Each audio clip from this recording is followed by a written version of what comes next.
I believe that all of the indigenous peoples, with those values, those traditional values of relationships with the earth, need to start coming together, need to begin to communicate with each other,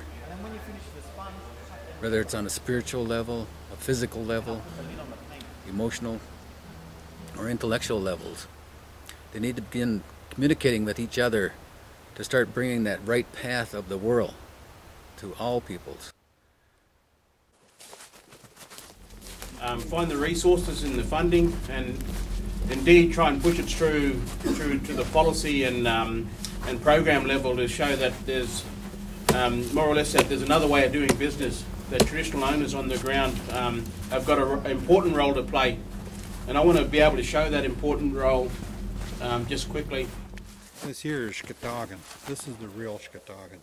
See how light that is? Imagine how much lighter that would be if it dried out. Yeah, it's like a feather. Yeah, so that's the Skatagan. When that's we have a tremendous responsibility to be able to provide for future generations, and it begins with us individually in our communities by, I believe, recording and revitalizing that knowledge that we have, using modern technology in the best way that we can. Are going into the communities and introducing TKRP and what it could do for them, and I think that was the main concern on that end. Is there's a big gap where the elders don't know how to relate to the youth, and the youth don't know how to relate to the elders, and I mean, it just takes time to sit down and to talk with each other, and they don't think that, they don't know how to get to that point. They feel kind of out of touch, and I think, doing programs like this where you have youth documenting with elders and elders sharing their knowledge and being happy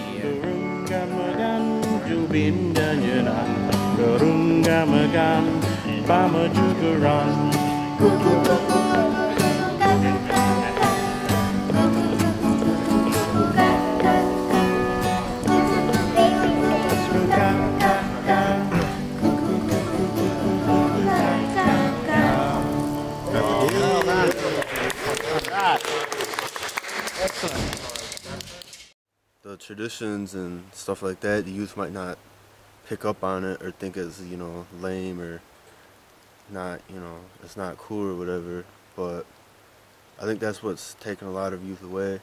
And then also, I've met a lot of youth that want to pick it up, and there's a lot of people my age that do want to, but they don't have the resources, they don't have the anybody in the community to support them.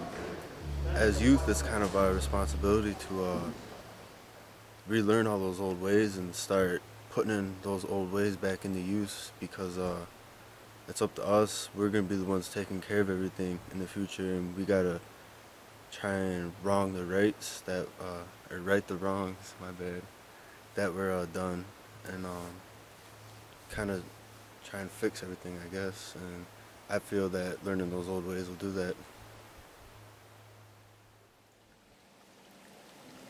And some of the water quality issues that we're having, there's tons of them. Some are, like I said, a lot of these pristine areas, that's where they want to do like discharge permits, because a lot of the water bodies that are impaired, you can't pollute anymore. So that's why once we get all this data, we'll be able to say, hey, this is what the water quality looks like at this particular water body, and if any changes happen, we'll know. And here's another different one. This is a mayfly. And these are the orders of insects. I believe this is a flat-headed mayfly, which it's fairly common, isn't it, Kira? Yeah. Sorry, I'm gonna get him. I guess I try to incorporate try and find a caddis. traditional knowledge in what I do, and I try to, you know, when I make decisions or when I'm working on environmental issues, I try to keep my culture and, you know, my traditions in mind when I'm doing that. And I think that this is a great project, and I think that you know, if we can pass on these things to future generations, you know, we'll be so much better off and so much stronger community.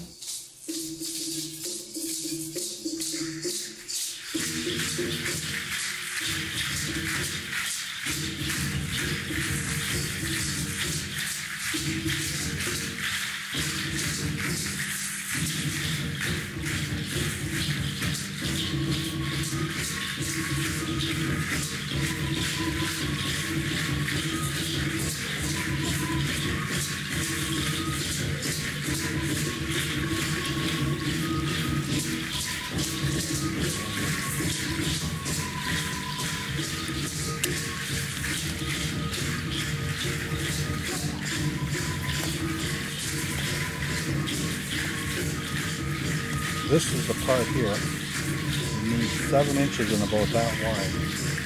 7 inches.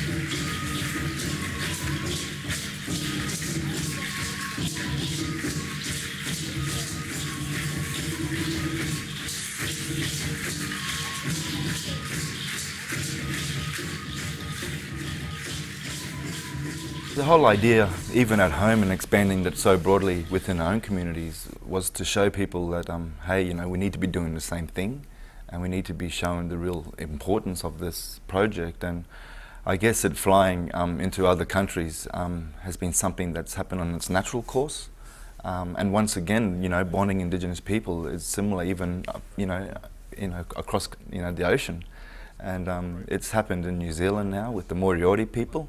And they've kicked off the project just recently, and we do have other interests and clan groups there as well that are linking that off, and there's interest over here as well within US and Canadian areas, and it's just an interest at the moment, and hoping that it will, you know, blow out and we'll be able to provide training and get the project happening here. And it's really, really important.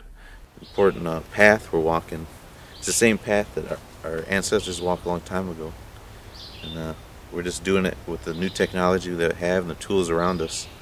And it's for the same heart, same vision, same spirit that we're doing these things. So yeah, we're trying to revive who we are and maintain that connection that we have, because we need it. Because trees are dying around here, and the weathers are getting different, and we need that knowledge to, you know, to save our people and help out with the mainstream society. I think Indigenous people around the world will be able to look at each other a lot different and understand each other and find out that we're all in the same kind of boat. You know, we're in the same kind of environment that we have to grasp and work with our young people. And that's the best way to do it, is through the technology. That technology is a powerful tool that we can use.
Bye.